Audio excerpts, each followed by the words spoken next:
Manufacturing process. In this course, this is Professor Venkatachalapathi, Institute of Aeronautical Engineering. I would like to discuss about metal forming process. So this course is in second year, second semester.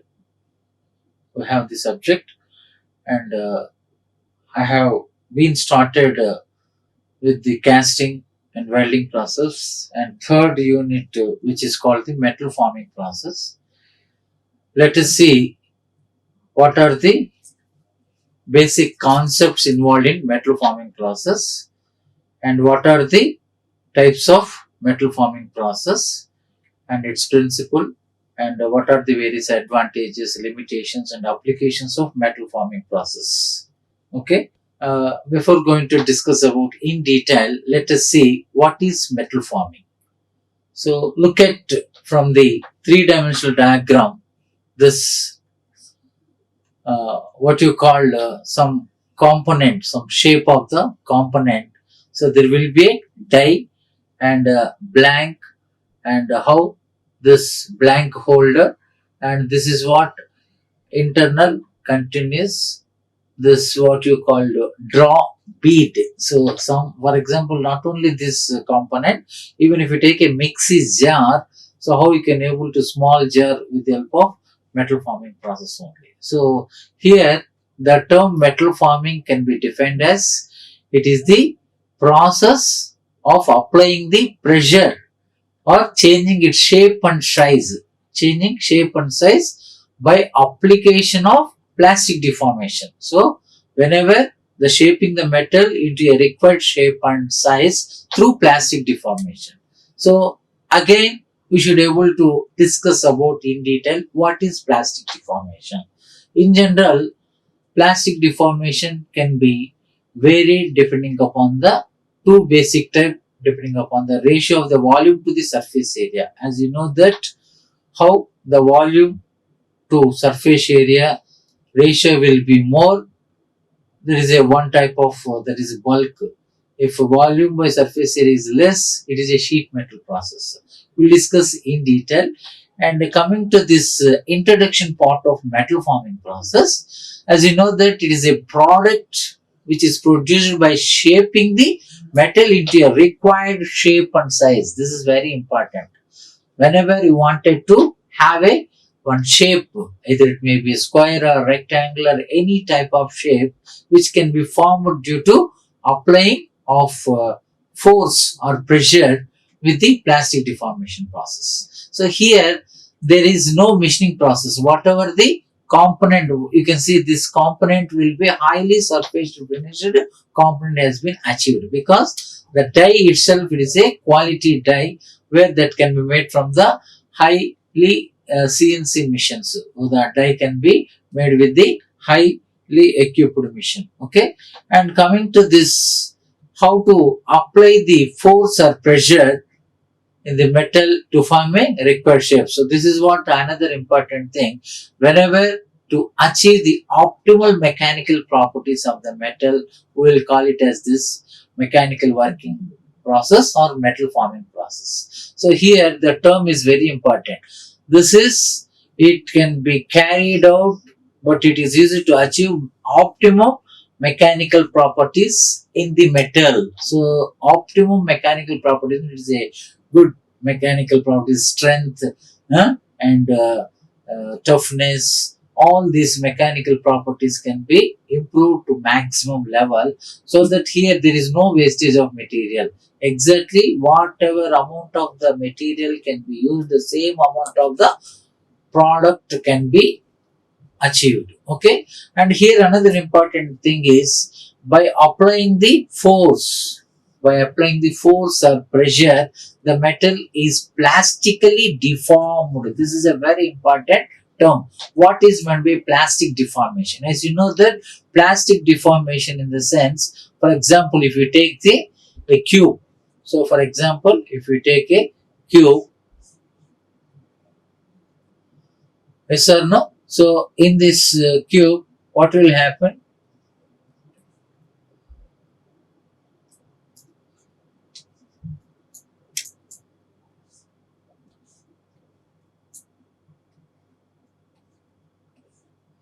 So in this cube, obviously there is a volume. What is the volume? So in general, volume by surface area, which is greater than or high. So volume of surface area is very high, then it is a bulk deforming process. Similarly, volume by surface area, the ratio of the volume to the surface area which is less or low, obviously it is a sheet metal process. That is, when you apply the pressure or force in this cube bundle, what will happen? It will come at a small thinny shaped part where this is called sheet. Okay, how we can see that the surface area, this is the surface area, can be increased a lot. That is what the ratio of the volume to the surface area is low. We can call it as a sheet metal process. This is what sheet metal process. Sheet metal process. Where in the case of volume by surface area, it is high, means it is a bulk deforming process. That is bulk deforming process. Now let us see why this metal forming can be used. What are the different type of applications? What is the different type of this metal forming process also we'll discuss in detail.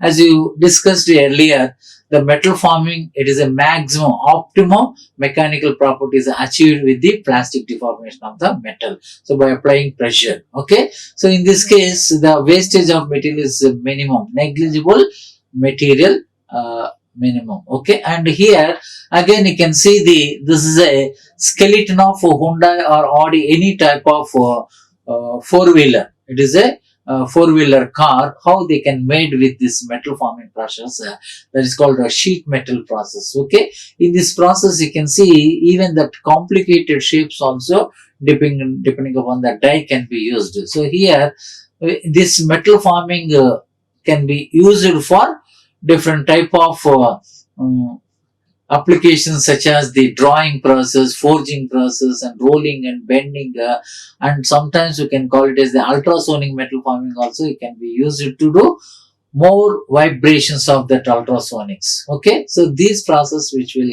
enhance the performance to increase this production speeds, less tool wear, reduced farming forces, and finally better surface finish. This is very important.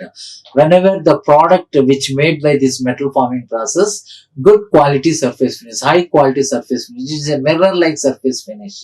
Why? Because the die itself can be made with the high end machines like CNC machines, computer memory controlled machines can be used for making the die. So automatically the product which when produced with this metal forming process, it is a good surface finish or good dimensional accuracy also can be achieved in this metal forming process. This is a one best example for a skeleton of Hyundai or this Audi car or Ford car, etc. Any type of car, the principle is same, but only thing is there where you can able to assemble different type of Hyundai car or Audi car or Ford car by assembling all the parts remaining, the engine, cabin, and wherever the tire section, steering section, and coating of the painting with the help of the FMS, flexible manufacturing system, has been introduced to fabricated this automated car. Okay, and coming to this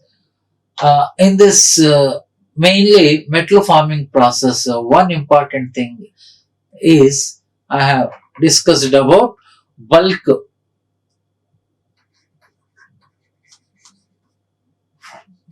forming and sheet metal. As I said earlier, so the ratio of volume to the surface area which is high. So whenever the ratio of the volume to the surface is a high, you can call it as a bulk forming process. Wherever if you take a cube or any solid shape and all, it is a obviously the surface area will be less. So whenever the surface area is less, the total formation will be high. So whenever this cubical or rectangular shape, any type of part can be apply the force or pressure, and this can improve, it will become a sheet. Yes or no? So this is what, when you apply the more pressure, even our human body also, when you apply the more pressure, some inside, some nerves and some bones also will get into some fracture. But here, this whatever the solid metal, either ferrous or non-ferrous metal, by application of all the pressure, the plastic deformation occur. In this plastic deformation, this will come to very thin and also like a sheet form. So this is also some sheet form can be obtained. Yes or no? So here one thing to be remember, what is the difference between a plate and sheet? So as you know that the thickness should be greater than 6 mm, we will call it as a plate. Which is less than 6 mm, we can call it as a sheet.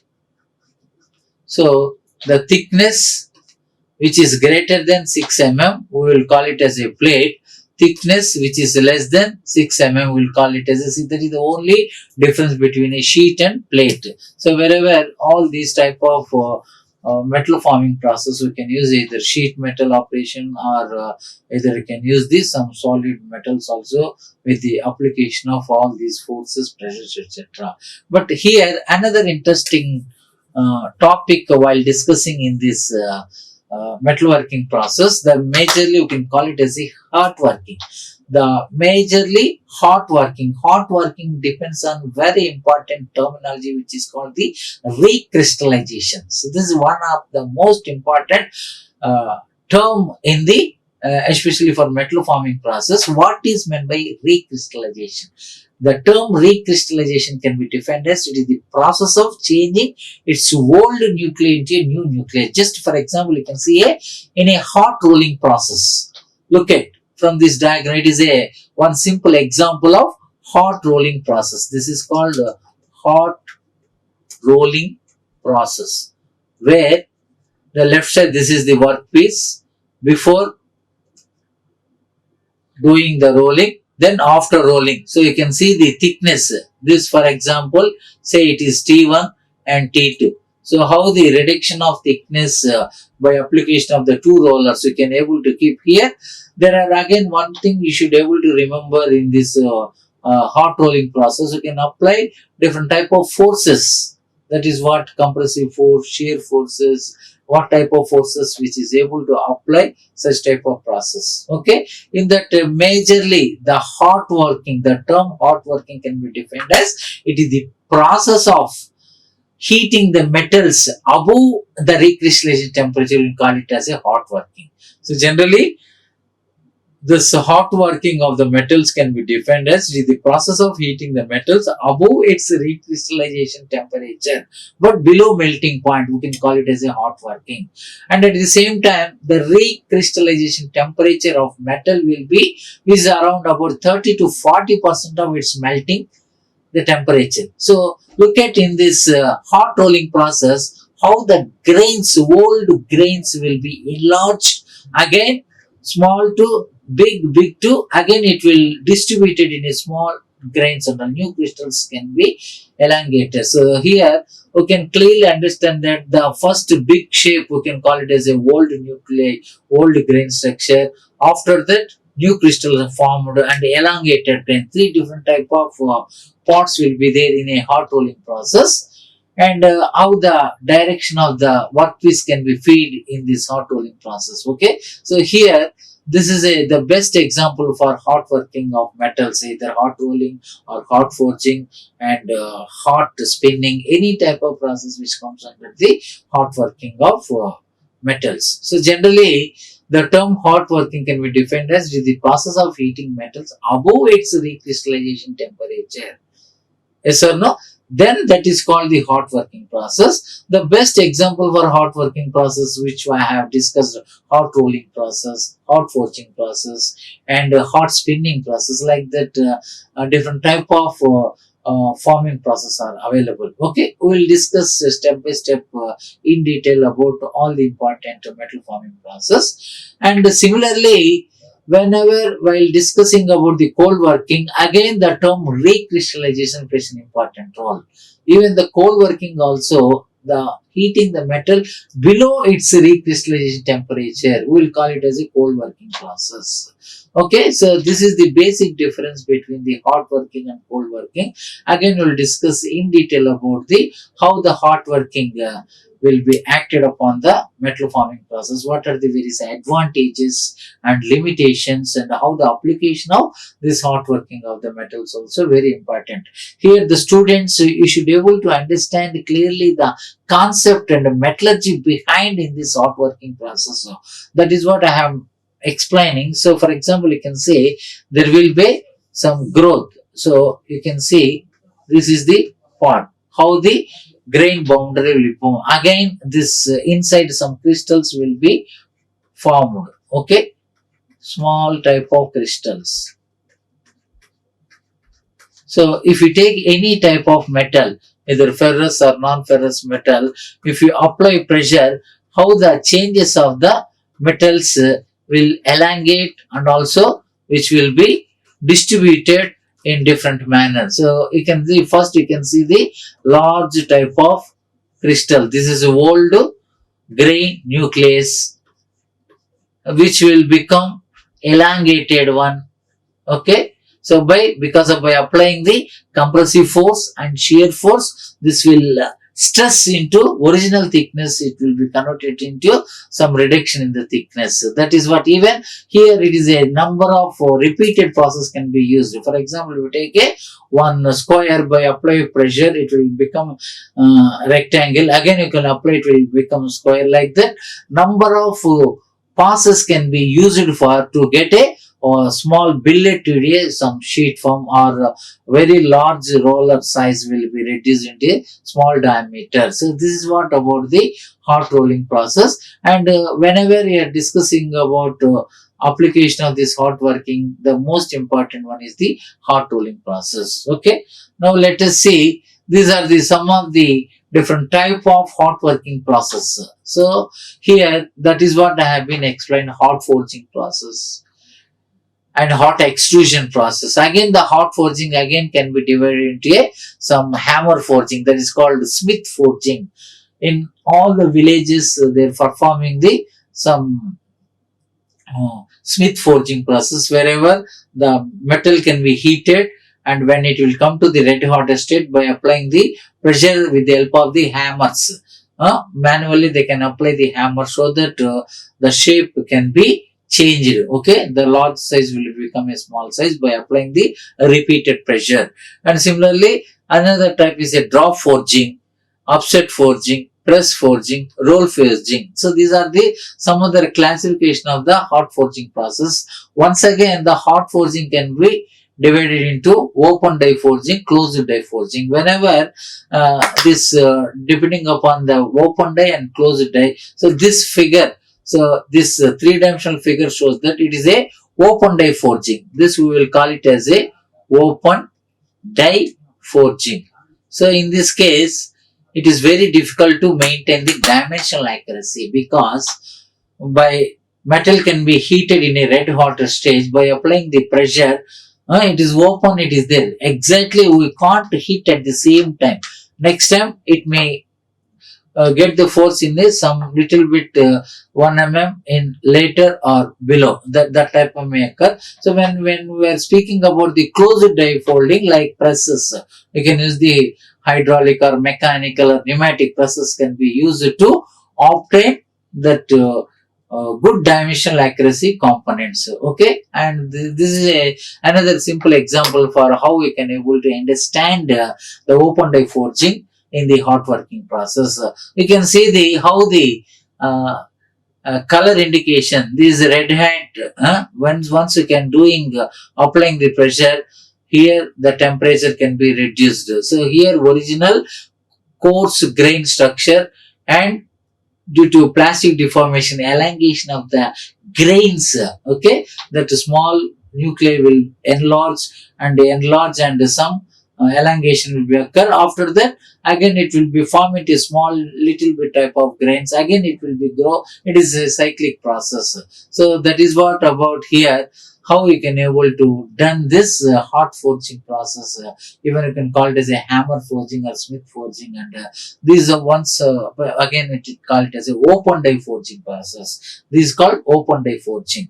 And hot extrusion, this is also similar to hot working process, where there are two different type of extrusion, is direct extrusion, indirect extrusion. So that also we'll discuss in detail in the coming slides also. Let us see. Now let us discuss about the cold working. So far I had discussed about the hot working. The only difference is the recrystallization. The term recrystallization, whenever the plastic deformation of the metal of the required shape is obtained or performed below its recrystallization. This is very important. Below the recrystallization temperature, we will call it as a cold working process.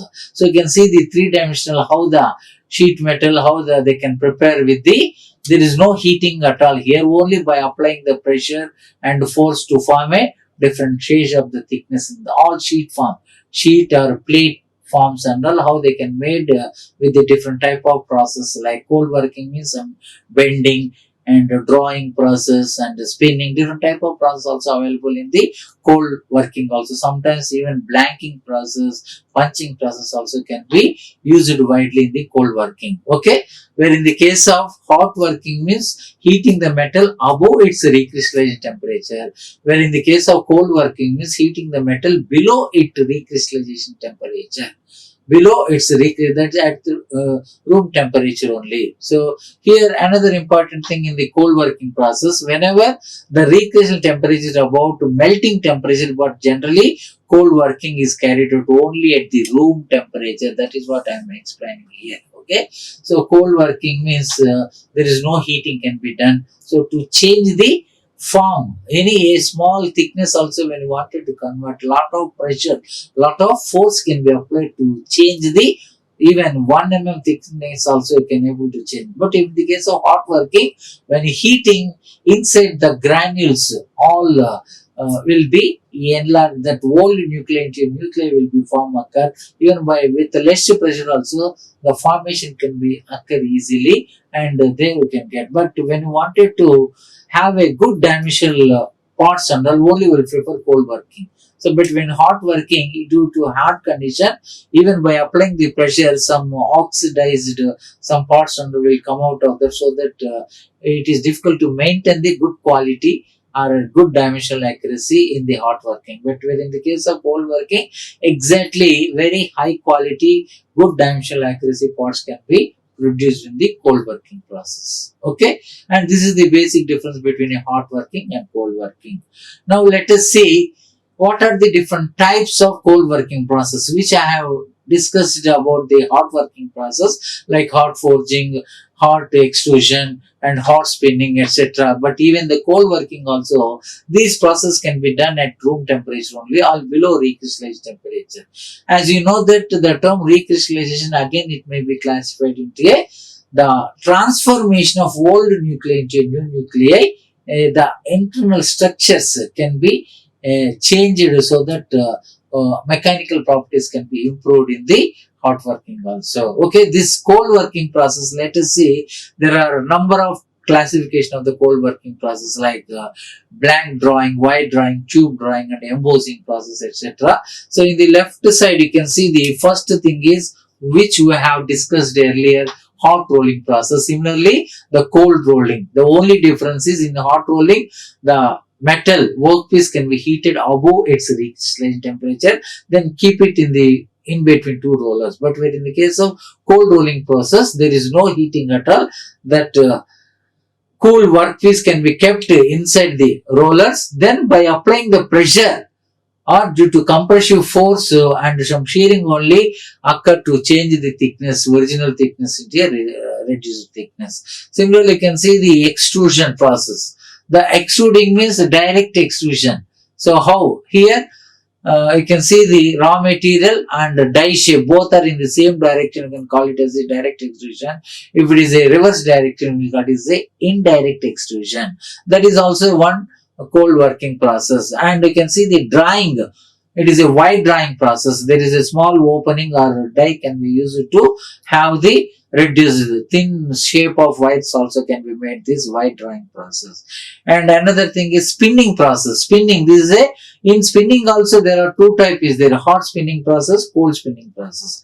This comes under the cold spinning process. Especially the spinning setup can be kept in the lathe machine also. There will be some cone shape. So there will be some cone shape where you can able to keep the sheet metal at vertically. Then by applying this tailstock and rotate it properly, and so that what are the shape of the die and formation. This is the form, the shape, especially some bell shaped. So especially you can see the in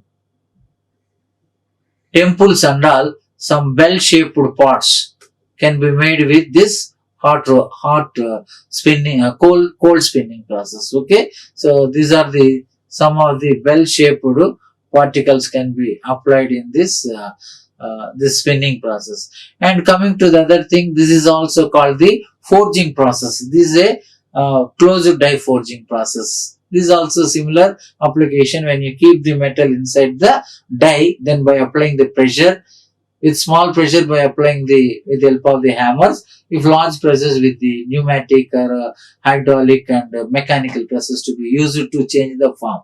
And this is what called the some stretch forming. We can keep the one sheet or rod, and by applying a stretch, even a human being also, if we take a one rod, it is difficult to stretch it because it is very strength, and even that you can able to apply the lot of pressure. Tensile force can be done so that it may be stretching can be obtained. And another important thing is blanking and piercing. This is one other important cold working process. Blanking means punched out part. So here we can see the blanking means the punched out part, this shape, it is called workpiece, remaining is scrap. Yes or no? So this is called workpiece. The remaining shape is scrap. And in the piercing or punching process, punched out part, that to hollow, making the hollow portion and all, that is a punching or piercing process. This only making the holes only workpiece, remaining part and all, this is a part. So that is the basic difference between a blanking and piercing. And finally bending. So any sheet, for example, you can see the tray. So any tray, and even if you wanted to bend, we can able to use a flat to plate, and die should be kept, that depending upon the V bending or U bending, depending upon the punch can be used to make the sheet in a required bending process. There are two different type of bending process. One is straight bending, edge bending, and sometimes you can call the channel bending also will be there. Okay, and this is what about the classification of cold working process. Now let us see how we can able to distinguish between this cold working process with the hot working process. And another important thing in the cold working is squeezing. Squeezing also comes under the coining process, sizing, squeezing, even knurling. In the watch you can see the some knobs. So by the time changing knobs made up of this knurling process. It is a straight knurling or diamond knurling also can be used for this squeezing process. And even squeezing also comes under this cold working process, but only there is no heating, only at the room temperature only they can able to perform. Similarly, cold extrusions also comes under, even tube extrusion, impact extrusion comes under the cold extrusion only. Okay, this is what about this squeezing process. You can see the three-dimensional diagrams for how they can perform hot forging with respect to cold forging. You can see in the hot forging, the metal can be heated above its recrystallization temperature by applying with the flanges, and by applying the force and pressure with the help of the hammers, they can form different type of shapes. In the cold forging process, this can be, metal can be, it is a room temperature, no heating can be done. only by applying the force with the help of the hammers, the required shape, even S type or U type and L type of metals can be formed in this cold forging process. Okay, in detail we'll discuss later. And coming to this, what are the materials used for cold working process? Obviously, you can see the most probably low carbon or medium carbon steel are most widely preferred for this cold working process. Even some copper and its alloys also most widely used for this cold working process. Especially the materials such as aluminium, magnesium, titanium are most widely used for to have a some good strength and good mechanical properties in this cold working process. Okay, so this is what some of the materials used in the cold working process. Okay, and even hot working metals means all ferrous metals like steel, carbon steel, some stainless steel. So there, when you heat, then only can able to form. Without heat, it is difficult to form. That's why that metals can be ferrous metals can be to heat some above recrystalline temperature, then it can be formed with the help of the pressure by using presses. Okay. Now next you can see the what are the major advantages of cold working when it is compared to the hot working. Simply, you can write simple points also. The first and foremost point is hot working, where you can speak that above its recrystallization temperature. Cold working is below recrystallized temperature, isn't it? And also the formation of new crystals formed in the hot working. There is no crystals because there is no heating can be done in the cold working. That is why there is no formation of crystals. That is the second point. And the surface finish is not that much good in hot working. Already I explained because of oxidation, some extra parts in surrounding will fell on that workpiece, so that leads to be once again some little bit finishing also is required. But where in the case of cold working process, there is a high surface finish, good surface finish. Even dimensional accuracy is also very good in cold working process. But what about the residual stresses? There is no residual stresses here, but here there is a chance of formation of residual stresses by repeated applying of the force and pressure for even small changing of the thickness also. And where in the case of we are heating and forcing, two processes can be done. Here less force can be used. But where in this case of cold working process, there is no heating, then obviously the more force are required to form to even a small shape also. This is the hot rolling process. This hot rolling process. And the second one is called cold rolling process. Only difference is this metal can be heated above recrystallization temperature. Here the metal is at room temperature. Okay, only by applying the pressure you can able to change the form. So this is what about the basic difference between a hot work and cold working. The major advantages of cold working, which is what suitable for mass production, more mass production. Thin material can be obtained by this case, and you should provide high dimensional accuracy. This is what high dimensional accuracy, and better surface finish is being obtained by cold working process only. Okay, and the forming process is mainly applied to the steel only. Okay, so this is what about advantages. And coming to the limitations, for every process there is a demerits also will be there. In the demerits, when you're speaking about surface finish may be very poor, and close tolerance cannot be maintained. And here I think so this is comes under the limitations, means hot working process. Okay, so hot working process limitations. So this is not cold working. You can observe here advantages and limitations. Okay, so coming to the cold working process, where the advantages is there is no heating is required. Obviously, if there no heating is there, larger forces are applied. If a good surface finish is there, obviously because of the cooling only good surface finish, And where in the case of due to heavier pressure to be applied, sometimes it leads to a breaking of the workpieces also. But a little bit cost, high tonnage pressing machines can be used. The equipment cost will be very high, and the metal is very less ductile because of repeated applying the pressure. The material will become ductile at any time, may be failure. Okay, and this what about the this cold working advantages and limitations. Okay, and coming, this is what about the major difference between a hot working and cold working process, where you need to understand clearly the basic of hot working and cold working. With this only can able to explain what are the various hot working process parallel to cold working process in detail in the next session. I hope all the students you can understand clearly about the metal forming process. In the metal forming process, exactly there is a negligible amount of wastage. There is no wastage. Optimum mechanical properties can be achieved by the plastic deformation of the metal can be occur in this metal forming process. Okay, okay. Thank you. Like, share and subscribe. Hit the bell icon for more updates.